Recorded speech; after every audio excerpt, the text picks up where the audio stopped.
What's going on, backpackers? My name is Dan, and last week I did a video on gear that I actually purchased but never brought with me on the trail even once. And in this video, I'm talking about gear that I always bring with me. Always, but I rarely use. So let's dive right in. The first piece of gear that I always bring but never use is a compass. Now for me, a compass is more of a last resort safety item because I pretty much never go off trail, at least not intentionally, hence the need for a compass.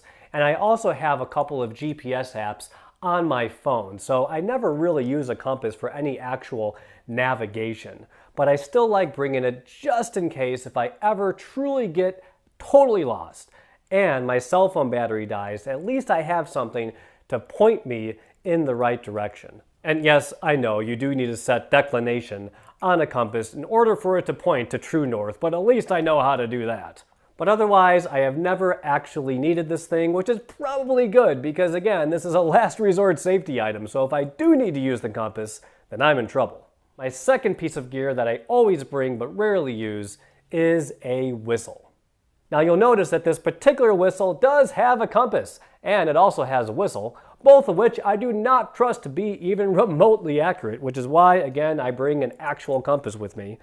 But a whistle is a good thing to have because let's say I fall off a cliff and I break my leg, I can blow into a whistle a whole lot longer than I could yell for help. That's pretty crappy. I've never actually used this thing. And just like the compass, I'm also glad that I've never actually used this thing because again, if I do, then it means I'm in trouble. Moving on to number 3 is a sit pad.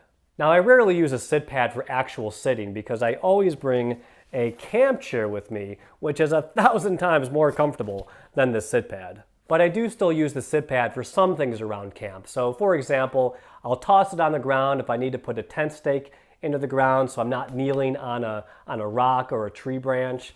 I'll use this when I sleep because I'm a side sleeper and it really hurts my knees to be touching all night long, so I'll stick this in between my knees so it's a lot more comfortable. And I will also use it occasionally if I'm just taking a really quick break and I want to sit down for a little bit and I don't feel like setting up my chair. But for the most part, I don't really use this as a true sit pad most of the time. Number 4 is a bug net for my head. Now I actually did use this thing once on a trip to Kettle Moraine in Wisconsin last fall because the mosquitoes were of apocalyptic proportion and I had to use this thing. But otherwise, I've been fortunate enough where I have not had to use a head net. But because this thing is so incredibly light, it weighs less than an ounce, I would much rather bring it and not need it than need it and not bring it.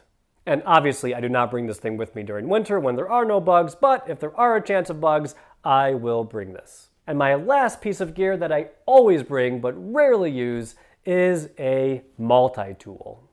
Now this multi-tool is the Leatherman Squirt PS4, and I have never, ever used this thing on the trail, even once, not at all. Which is kind of surprising given all the stuff that this thing has. So it has a knife, a small knife. It has a little file. Has some scissors. Scissors are always cool. Has a little screwdriver, and it has a bottle opener, which I've never used. And of course, the Leatherman. Should have closed everything. It has the Leatherman pliers. But even though this little gadget has so many things on it, I have not used it even once. And I don't know why I still bring it, to be honest with you. I've been thinking about bringing maybe just like a small little like razor blade because really that's all I need. I do think it is helpful to have some sort of blade with you, which is why I mostly bring this thing. It's a very small blade. I have tried to use a larger Mora knife before. I did a little first look on that, and I have kind of used that, mostly just playing around at camp, trying to make some feather sticks, but I eventually started to leave that at home and bring this again because it's a little bit lighter. But again, even this thing I've rarely used. I don't know. I feel like knives in general are just one of those things in backpacking where people either use them constantly or not at all. I am definitely in the not at all camp because, again, never use this. Well, that about does it. Be sure to stick around another minute for a few bloopers, and as always, have fun out there. Oh, bummer.